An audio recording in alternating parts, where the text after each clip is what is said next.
ሰላም ሰላም የቻናላችን ቤተሰቦች እንዴት ናችሁ? ደህና ናችሁ? እኛ ያለን በእውነት ደህና ነን። ክብሩ ይስፋ ለመድኃኔዓለም። እናንተ እንዴት ናችሁ? በያላችሁበት የዓለም ዳርቻ ሰላም ትሆኑ ዘንድ ምኞቴ ነው።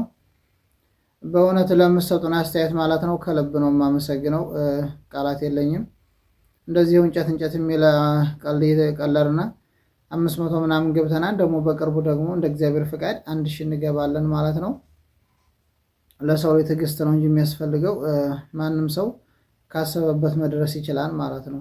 እና ቅዱስ ሚካኤልን ይዤ ደግሞ እኔ ተጽዕኖ ፈጣሪ ዩቱበር እንደመሆን እርግጠኛ ነኝ ማለት ነው። ለሰው ልጅ እድሜና ጤና ካለው ምንም ነገር ይፈጠራል ማለት ነው። ያሰበውን ማሳካት ይችላል። አንድ ሰው አላማ ካለው በቋሚነት ከሰራ ያሳካዋል ማለት ነው። እና ደግሞ ለዚያ ሰበብ የምትሆኑ ደግሞ እናንተ ናችሁ። ይህን ቪዲዮ የምታዩትኝ በፌስቡክም ሆነ በማንኛውም ሶሻል ሚዲያ በምትጠቀሙትኝ ሸር ካረጋችሁልኝ ማንኛውም ሰው ገብቶ ያይልኛል። ይህ የምናገረው ቪዲዮ ቫይራል ወጥቶ ሁሉም ቪዲዮዎች ይታያሉ ማለት ነው። አሁን ወደ 20 ቪዲዮ ሰርቻለሁኝ። ቫይራል እየወጣ አይደለም። የሚያው ሰው 100 ሰው 150 ሰው ከዚህ በላይ አየውም ማለት ነው። ስለዚህ ሸር ብታረጉት እናንተ እይታ ይኖረዋል ማለት ነው። የኔ ምኞትም ይሳካልኛል በቅርቡ ማለት ነው። ስለዚህ ይህን ቪዲዮ ስትጀምሩትኝ አሁን ላይክ እያረጋችሁ ጀምሩትኝ። ሰብስክራይብ ማድረጉት ያላረጋችሁ ቤተሰብ ሁኑ። ዛሬ ደግሞ ያው አበሻለኛ ለራሳችንን ባናረገው መካሪ በመሆን እንታወቅ የለ ዛሬ ተከስተናል ማለት ነው። በምክር አንድ ሰው የፍቅር ግንኙነት ሊጀምር ካሰበም ወይም ደግሞ የፍቅር ግንኙነት ካለው ምን ማድረግ አለበትኝ የሚለውን ጥቂት እንነጋገራለን ማለት ነው። አብራችሁኑ ሰነ መጨረሻው ኮሜንትም ደግሞ የተሰማችሁን ስህተትም ከሆነ ስህተት ነው የምትሉበትን እንቀበላለን ማለት ነው። ኮሜንት ጻፉ። ኮሜንት መስጫው ለእናንተ ነው የተከፈተው ማለት ነው። እና አትፍሩ፣ ጻፉበትን ይላለሁ ወንድሞቼ። አብራችሁን ሆኖ እንግዲህ ከሴት እንጀምር ማለት ነው።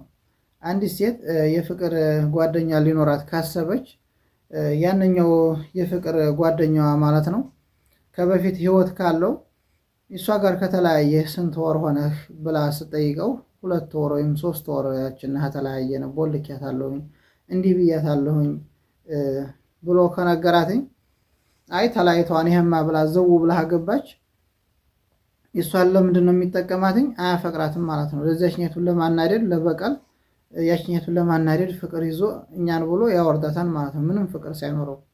ስለዚህ አንቺን ለጥቃት መመለሻ ዝም ብሎ ለጊዜው ማሳለፊያ ራሱን ከሶስ የሚደብቅበትኝ አንቺ ጋር ሆኖ ያኔ ጭንቀቱን የሚረሳበት ነው እንጂ የምትሆኘው አፍቅሮሽና ወዶሽ አይደለም ማለት ነው። ስለዚህ ቢያንስ 1-2 ዓመት ያችኛቱን እስከሚረሳ ድረስ በደንብ ማውራት አለባችሁ ማለት ነው። የ1-2 ዓመት ካወራችሁ በኋላ አንቺ ጋር በቋሚነት የሚያወራ ከሆነ እውነትም ፍቅር ይዞታል። ስትጋቡም ደግሞ ቤተሰብ አስጠይቃችሁ በክብር ብትጋቡ መቼም ደግሞ በእኛ በዚህ በራያ ማለት ነው ክብር በጣም ቤተሰብ ይፈልጋልና መቼም እንደ ከተመኛዎቹ አይደለም። የኛ ቤተሰብ ወግ ባህሉን የጠበቀ ነውና ቤተሰብ አስጠይቃችሁ ብትጋቡ የተሻለ ነው እላለሁ ማለት ነው። እና ወንድየውም ደግሞ መጀመሪያ ይችል ደግሞ ኤክስ ካላት ደግሞ አጣርተህ ዝም ብለህ 2 ወር 3 ወር ገና ተለያይቻለሁ ስትልህ ዘው ብለህ ማውረስ ሳይሆን መጀመሪያ 1-2 ዓመት እሷ ጋር አውርተህ ብትገናኝ የተመረጠ ነው ማለት ነው። እኛ ወንዶች ለግንኙነት የምንፈጥን ይመስለኛል ማለት ነው። ከዚህ ላይ ረጋ ብለና ለትዳር ከሆነ ያሰብነው ብናገባ የተመረጠ ነው እላለሁኝ። ለምን ይችል አሁን ባሏ ሲያዝባትኝ በስጅን ከገባባት 4 ዓመት 5 ዓመት አልጠብቅም ብላ ዝም ብላ አንተ ጋር ፍቅር ባይዛትም ትመጣለች ማለት ነው። ያው ሐላሌ ከሆነች ማለት ነው። እንዲሁም ደግሞ ባሏ ሲያወርድባት ዝም ብላ ለጥቃት መመለሻ አንዳንድ እጅል ሴት እኔም ጎዳሁ ብሎ የሚባል ነገር አለና ባሎቻቸው ሲያወርዱባቸው እነሱንም ደግሞ ወርደው ማሳየት የሚፈልጉ ሴቶች አሉ። እነዚያ እንዳይጠቀሙብህ አንተ ማጣርተህ መግባት ይኖርብሃል ማለት ነው። እንዲሁም ደግሞ በፍቅር እየኖራችሁ አብራችሁ በትዳር እየኖራችሁ ሚስትህ ዝም ብላ ሶሻል ሚዲያን ለገንዘብ ሳይሆን ዝም ብላ ለመጨፈር እንደዚህ ፈጣን ከሆነች በእውነት ከዚህ አይነት ነገር እንድትቆጠብ መምከር አለብህ መጀመሪያ ማለት ነው።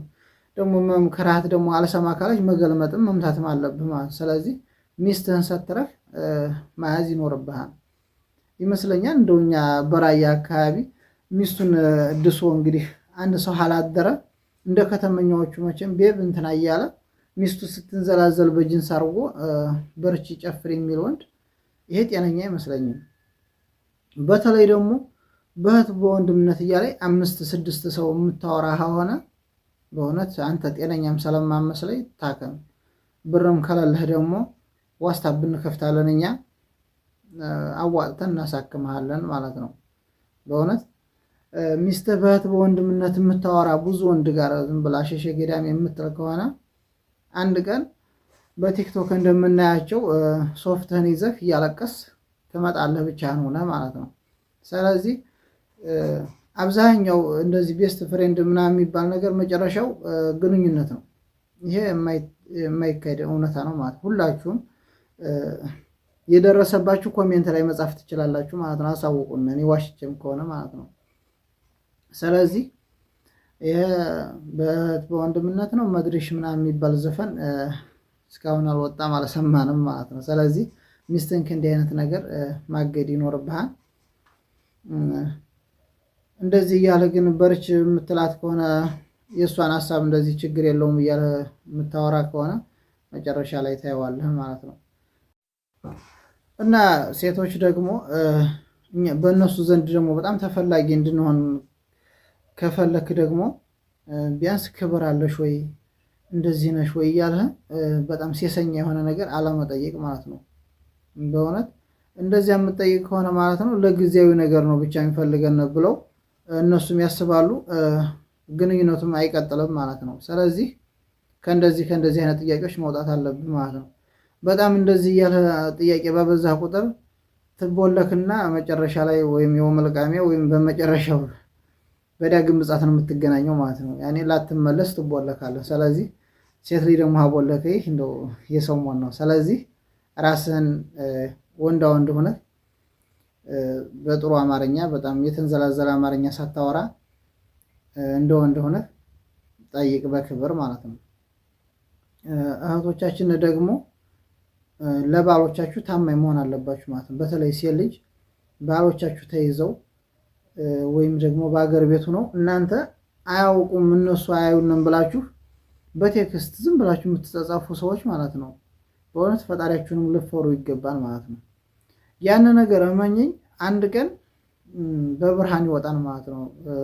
በእኛ በክርስቲያኖች በጨለማ የተሰራ ነገር በብርሃን ሳይወጣ አይቀርም ይባላል ማለት ነው። ስለዚህ ዛሬ አንቺ እንደ ሀርድ ሆነሽ ባልሽ ሳያውቅ ዝም ብለሽ የምትጸጸፊ ከሆነ ነገ ይሄ ነገር ይወጣል።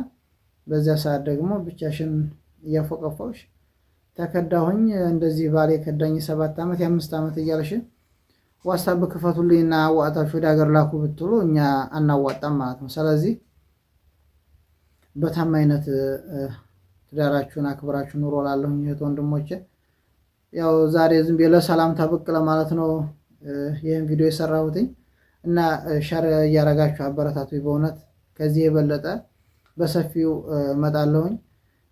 ድጋሚ እስከተገናኘን ድረስ እግዚአብሔር ከእናንተ ጋር ይሁን። ማሰላም